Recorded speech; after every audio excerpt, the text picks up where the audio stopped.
Voilà, nous sommes avec notre invité principal maintenant, maître Fabrice Divisio, qui est avec nous. Bonjour, maître Divisio, bienvenue dans cette matinale de géopolitique profonde. Bonjour, merci. Eh ben, merci à vous d'avoir accepté cette invitation de tôt matin, puisque nous commençons tôt. Évidemment, c'est une matinale, comme son nom l'indique. Donc, on va pouvoir passer un bon moment ensemble, et c'est un plaisir. Nous étions donc, bien sûr, ce qui écrase l'actualité actuellement, c'est l'investiture de Trump. Il a prêté serment, il a déjà envoyé dans toutes les directions une centaine de décrets. Certains seront directement appliqués, d'autres ne le seront peut-être jamais. En tout cas, certains seront évidemment placés devant la justice. Il y en aurait déjà quelques-uns sur le droit du sol d'États américains qui ne veulent pas appliquer le décret Trump. Vous avez une formule géniale que je partage et sur lequel on pourrait commencer, ça concerne les Musk, il y a une certaine polémique, et vous disiez, ben voilà, le sage montre Mars, et l'idiot ne voit que le bras levé. Toutes ces polémiques, vous connaissez bien les réseaux sociaux, Fabrice Divisio, ces résistances un peu pathétiques, et ce changement qui paraît inéluctable. Quelle est votre analyse globale de cette situation, déjà avant de rentrer dans les détails? Pour moi, il y a deux éléments. Ça montre quand même quelque chose de fascinant, qui est le niveau d'abaissement de la politique européenne, où vous avez quand même des gens qui s'abaissent à vouloir spéculer sur le geste de Elon Musk. On en est à interpréter des gestes. Alors, moi, qu'on n'apprécie pas Elon Musk, c'est un droit que je reconnais à tout le monde. Il n'y a pas de débat. Qu'on n'aime pas Trump, ça reste encore les limites de la démocratie. Mais alors, attaquons ces gens sur le fond. Sauf que, finalement, quand on n'a rien à dire sur le fond, bah, qu'est-ce qu'on fait? On devient ridicule. On ne se rend même pas compte de l'image qu'on renvoie. Ça, c'est le premier point. Mais le deuxième point, j'aimerais quand même savoir qui ces polémiques intéressent quand on y réfléchit. Et enfin, un troisième point, ça montre quelque chose. Je ne sais pas si vous avez vu passer ça. Il y a une étude assez intéressante qui est sortie il y a quelques semaines qui vous montre qu'en France, en tout cas, à l'Assemblée nationale, donc dans Sciences du langage, vous aviez un appauvrissement du niveau du langage, en fait. Et que Oui, la raison était la suivante, oui, c'est oui. que les gens ne parlaient plus pour être entendus, ils parlaient pour les réseaux, en fait. Ils parlaient pour leurs followers. C'est-à-dire qu'en fait, vous avez Punchline. affaire à une bande d'adolescents qui se mettent en scène et qui n'ont plus aucun sens de la chose commune, comme en témoigne par exemple ce mouvement de sortie de Twitter qui procède du même esprit. C'est-à-dire que Musk, d'un côté, avec ce bras levé, de l'autre, la science du langage qui vous dit que les députés français se sont appauvris et ne pensent que comme des adolescents, et à la fin, le mouvement, tout ce mouvement de gauche qui veut quitter Twitter et en faire des pataquès, ils veulent le quitter, qu'ils le quittent. Point. Mais qui est obligé de se mettre en scène, vous voyez qu'en fait, d'un côté, vous avez un gouvernement, la première puissance du monde qui est élu, qui a fait un raz, enfin, c'est un raz-de-marée, Trump, soyons clairs, hein, y compris chez les latinos, voilà, bon. Donc, l'attaquation de racisme, elle est un peu bon. Et à côté de ça, vous avez donc quelqu'un qui s'apprête à révolutionner, on verra, on juge, finalement, c'est à la fin de la course qu'on voit, hein, qui est le gagnant, mais le fait est qu'il y a des projets, il y a des ambitions pour son pays, et nous, la seule ambition qu'on a, c'est de quitter Twitter et de dire que Musk a le bras levé. Comment voulez-vous qu'on puisse rivaliser? Qu'on avance seulement. On n'avance pas. Ce pays n'avance plus, on a pu le voir Ah à de si, moi je multiples pense indications. il avance vers le mur. Oui, il recule vers le néant. Il Il avance vers galope le vers mur le néant. qui va se prendre, mais je crois qu'on ne se rend pas compte qu'on est proche du mur. On en est aujourd'hui, à discuter de l'AME, on en est à discuter de taxer les retraités, on en est, enfin je veux dire, vous imaginez qu'à un moment, il y a des mesures de protection évidentes du pays qu'il faudrait prendre au regard de la crise monumentale que c'est en train de traverser, et au lieu de l'affronter, on la dissimule et on va faire de l'idéologisme pur comme la France sait le faire. Mais la France est le pays des idéologues. Enfin, je ne veux pas ici faire de l'histoire à deux balles, mais nous nous sommes construits sur l'idéologie. Le mythe de la Révolution française, c'était quoi d'autre que finalement la première grande idéologie sur laquelle s'est fondé notre pays? Et on continue. Pendant ce temps-là, il ne chôme pas, Trump, des centaines de milliards pour des data centers, c'est-à-dire qu'il y a un coup d'accélérateur sur l'IA, une législation moins contraignante, voilà. Et, et nous, c'est le bras levé. Ouais. Je vais vous donner un exemple qui, moi, me frappe. Le cancer. Vous avez Ouais. aujourd'hui Israël, un laboratoire israélien qui commercialise aux États-Unis et en Israël un bilan sanguin, un test sanguin qui coûte, je crois, en tout cas en Israël, l'équivalent de 1 000 €. Et donc il y a 2 pays qui le commercialisent, Israël et les États-Unis. Et ce test, fiable pour le coup, qui a passé tous les caps, permet de détecter préventivement une cinquantaine de cancers pour pouvoir en suivre l'évolution et pour pouvoir mettre en place des choses. Est-ce que nous, on en est où avec ça? Nous, on fait quoi avec ça? Comment l'Europe entend-elle s'emparer de cette question? Nous, les malades meurent dans les hôpitaux en hiver de la grippe et on vous explique que c'est encore de la faute des non-vaccinés selon un narratif bien construit et désormais bien huilé. Bien, sans compter que j'ouvre une parenthèse et je la referme, ce que tout le monde oublie de dire sur la grippe, c'est qu'on a plus de vaccinés cette année que l'année dernière. On a vacciné plus de monde cette année que l'année dernière et pourtant on a plus de morts. Bien. C'est intéressant comme propos, mais vous voyez bien que le réel n'a plus sa place et c'est ça qui est fascinant avec Trump et les États-Unis pour bien les connaître, c'est qu'au fond, Trump a incarné, à tort ou à raison encore une fois, hein, la démocratie, on en connaît tous ses limites. Le fait est que Trump a incarné la réelle politique. Je vais prendre les problèmes à bras le corps, les problèmes de l'emploi, les problèmes, les problèmes de la voiture. La voiture aux États-Unis, c'est un énorme sujet. Bien, le problème des frontières. Je vais prendre, à bras le corps le problème de la recherche. Tout ce qui va intéresser finalement la vie des gens, ça s'appelle la réelle politique. Nous ne sommes plus dans la réelle politique. Nous sommes exactement dans l'idéologisme et non plus même plus l'idéologie, avec la problématique, des droits LGBT, avec la problématique, de la constitutionnalisation de l'IVG, avec tout un tas de trucs dont, pardonnez-moi, on n'a strictement rien à battre en fait. Mais ça montre une chose, c'est l'incapacité que nous avons à offrir des vraies solutions politiques. C'est tout. Et donc quand on n'a rien à offrir, bah, on s'agite. Heu et bah, voilà, tout le monde s'agite.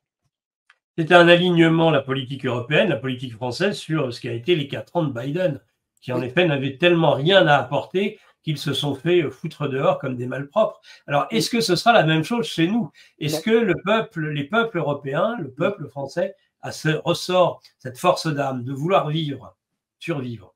non. Franchement, non. Je crois que non. Je crois qu'en fait, le problème de la France, c'est que vous avez une petite si vous voulez, c'est assez intéressant. Pour le coup, il faut avoir navigué dans le milieu un peu souverainiste pour le comprendre. Heu, Mmh, je c'est-à-dire connais que bien. finalement, comment j'ai envie de dire? Les souverainistes représentent peu de monde en soi, mais au sein de ce peu de monde, vous avez encore moins de monde qui est prêt à véritablement, faire un coup de force. C'est-à-dire que, Mmh, heu, vous avez peu de monde qui est prêt à s'engager réellement. Pourquoi? Mais parce que le français a une particularité, c'est qu'il est râleur.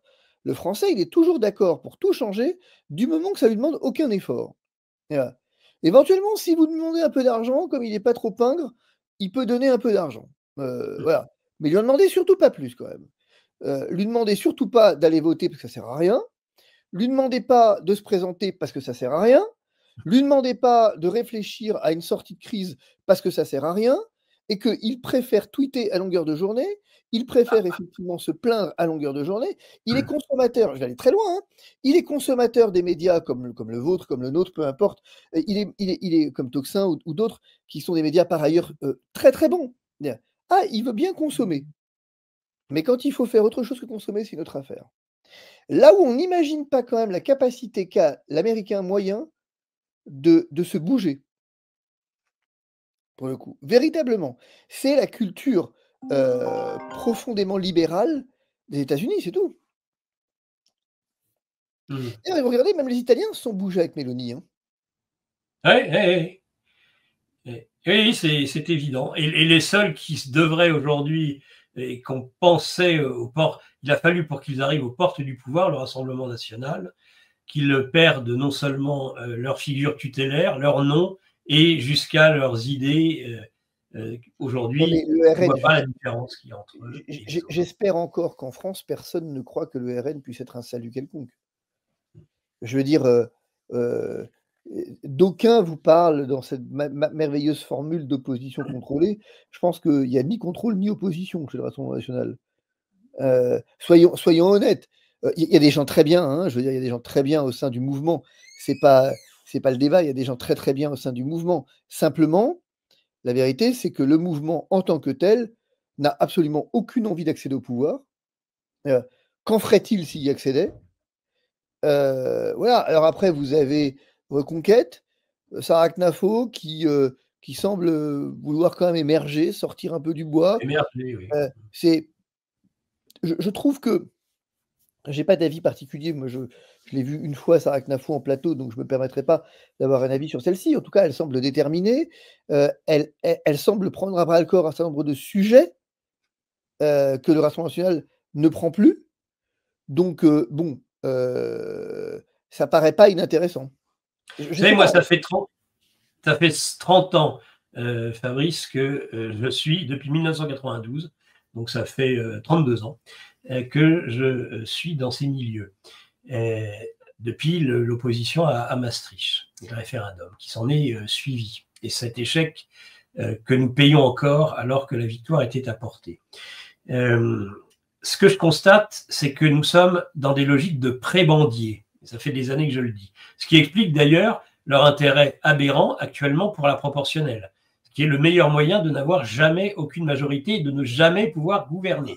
Une prébande, une petite parcelle de terrain dans une logique totalement malthusienne, qui est en plus de se dire, là, le gâteau peut pas grossir, il peut peut-être se rapetisser, mais jamais grossir, donc il faut que je prenne une part, et c'est tout, ma prébande, et faire l'inverse de ce qu'a fait Trump. Trump, qu'est-ce qu'il a fait, je pense, et après je vous rends la parole, mais Trump, il est parti de son électorat, et il l'a fait prospérer. Marine Le Pen, les souverainistes, en fait, ils considèrent qu'ils ont un électorat captif, et ils se disent, on va aller au-delà, et puis notre électorat, de toute façon, il n'a pas le choix, sera bien obligé de nous suivre, même si on ne les caresse jamais dans le sens du poil. Il y a une part de vérité, mais il y a deux autres aspects là-dedans. C'est qu'on oublie aussi quelque chose. Attention, attention au modèle. C'est-à-dire que Trump n'est pas un modèle transposable pour deux raisons. D'abord, c'est que les États-Unis restent aux États-Unis avec un système très particulier quand même et très spécifique. Et il y avait un autre élément, c'est qu'il y a deux autres éléments. Deuxième, c'est que Trump est milliardaire. C'est pas tout à fait rien. C'est-à-dire que si vous regardez, Trump, il a une particularité, c'est qu'en fait, il n'a pas d'historique politique en tant que tel. C'est pas quelqu'un qui a fait carrière dans la politique. C'est quelqu'un qui a fait carrière dans les affaires, finalement. Et donc aujourd'hui, ce serait plus l'équivalent d'un Bolloré, d'un Arnaud, de ces milliardaires français, finalement. Si on devait transposer, ce serait comme si demain matin, Bolloré prenait le pouvoir. Demain matin, c'est comme si Bolloré, comparaison n'est pas raison, mais on voit bien que ce n'est pas quelqu'un qui est issu du milieu politique, finalement. Ça, c'est la grande particularité. Si on veut, c'est pour ça que toute idée de transposer Trump en France n'est pas bonne. Non, mais en tactique politique, c'est-à-dire commencer par sa base. Vous avez raison, c'est-à-dire que là-dessus, mais je vais y venir, c'est-à-dire que là-dessus, c'est intéressant. Mais c'est le premier élément, parce que je regardais des émissions sur CNews, qui est le Trump à la française? Il n'y en a pas de Trump à la française. Ah non, il n'y en a pas. Il n'y en a pas. D'abord sur un plan strictement, j'ai envie de dire, financier. Parce que la puissance financière, c'est quand même elle qui à un moment donné, l'argent gouverne le monde. Hein. C'est quand même plus facile de diriger le monde quand vous êtes milliardaire que quand vous êtes smicard. Ça, c'est le premier point. Le deuxième point, c'est qu'on oublie également un autre aspect qui me semble tout à fait fondamental, c'est que, vous l'avez dit, il y a eu un sursaut dans l'électorat de Trump. Oui. Il est parti de son électorat parce qu'il y a une offre de valeur, finalement. Et il y a vraiment une offre de valeur. Il y a une offre de valeur qui est celle qui correspond à un électorat. Et il ne s'est pas soucié de la bien-pensance, il ne s'est pas soucié de choquer ou de ne pas choquer. Il a eu cette rupture, finalement. Et le problème, c'est qu'en France, personne ne veut l'incarner, cette rupture. Puisqu'on passe notre temps. Alors, vous avez des François Asselineau qui, à certains égards, incarnent cette rupture. Mais j'ai envie de dire, après, il a ses vertus et ses limites comme tout le monde. Mais en même temps, qu'est-ce que vous voulez faire? Il est tellement peu audible que, quelquefois, tellement peu visible. Le système l'a tellement invisibilisé qu'à un moment, de toute façon, à supposer qu'il ait une offre de valeur parce qu'elle existe, comment voulez-vous qu'elle puisse prospérer? C'est le premier point. Parce qu'on pourrait dire, la différence avec les États-Unis, c'est qu'il ne faut pas oublier que Trump, il a fait campagne sur Twitter. Et Twitter, aux États-Unis, c'est pas en France. Il n'y a personne sur Twitter en France. C'est pas la même chose. Deuxièmement, vous avez ensuite un Florian Philippot qui c'est pareil. C'est-à-dire que Florian Philippot, c'est compliqué. Parce que là aussi, c'est quoi l'offre de valeur? Alors, on a bien compris, c'est le Frexit, c'est le souverainisme et tout ça. Sauf que on a réussi cet exploit de ringardiser cette alternative politique, parce que c'est la seule alternative politique. On peut ne pas être. Moi, je passe mon temps à dire que finalement, on peut ne pas être favorable au Frexit. Il n'y a pas de problème. Mais simplement, c'est même pas qu'on n'y est pas favorable. On prive l'électeur de la possibilité de choisir en laissant les opposants politiques tenir discours. Parce qu'une fois que vous avez fait, une fois que vous avez tout ce que vous avez dit tout à l'heure, finalement, on parle de Marine Le Pen. Marine Le Pen incarne parfaitement le sérail, elle incarne parfaitement. On ne peut pas considérer aujourd'hui raisonnablement le RN comme une opposition. C'est pas possible. Bon, elle a un pouvoir, elle l'exerce, mais elle n'est pas un contre-pouvoir. Maintenant, il y a des débats intéressants, mais on voit que le vrai projet de société, il est entre maintenir les liens avec l'Union européenne ou sortir de l'Union européenne. C'est ça le vrai enjeu. Il n'y a que ça, en fait. L'immigration et tout ce que vous voulez, on s'en fout à partir du moment où vous n'avez pas réfléchi à ce que vous dites sur la souveraineté. Et vous appelez à la mise en place d'un euro numérique. Absolument. Nos élites déroulent leurs plans contre nous. Mais nous aussi on a des plans contre eux. Déjà au travers de nos émissions avec une revue de presse économique pour faire le point avec vous, puis dans notre revue mensuelle avec des analyses financières et des solutions de décentralisation, et surtout dans notre stratégie anti-CBDC. Plus de 3 heures de contenu exclusif et gratuit pour apprendre concrètement à préserver votre épargne. Au programme, protection anti-crise, anti-banque, anti-État et bien d'autres solutions. Le temps joue contre nous, mais on peut se défendre.